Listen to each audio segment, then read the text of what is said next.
Magandang gabi po, Luzon, Visayas at Mindanao.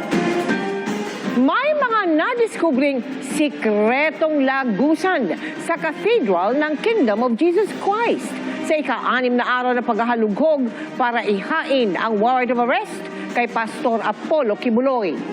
Bukod po sa magagarang silid, detalyado at kakaiba rin umano ang disenyo sa ilalim na nagpapahirap sa paghahanap sa pastor. May mga nadiskubre rin ng mga otoridad na bolo sa tumpok ng buhangin, molotov at live wire na bakod sa loob ng compound.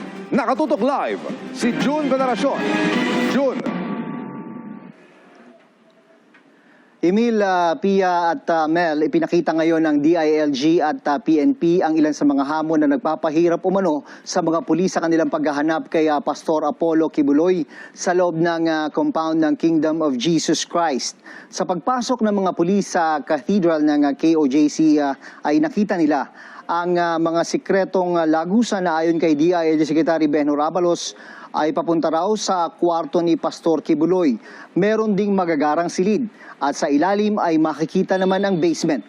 May mga hilera ng kwarto na hindi pa gawa.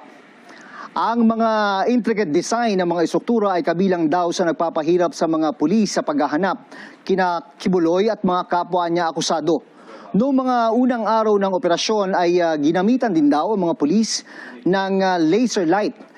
Sa mga tumpok ng buhangin ay may mga nakikita naman at tatagpuan na mga nakatago daw na bolo.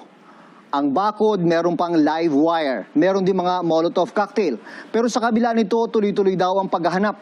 May mga namomonitor pa rin daw ng mga tibok ng puso sa ilalim ng lupa.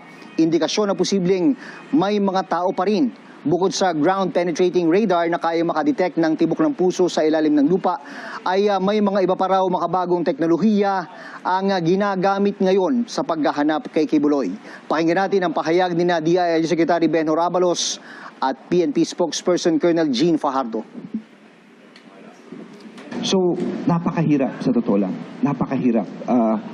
In fact, kinukuha namin ang plano mismo nito sa Office ng Engineering ng City ng Davao kung ito'y nakadeklara o hindi.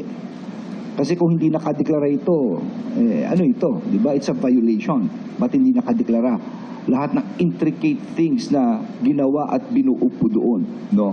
Na pwedeng pagtaguan. Marami na po tayong na napuntahan without revealing the exact location po, but we are confident na sabi nga natin na papalapit tayo doon sa kung saan yung exact location po ng mga hinahanap po natin.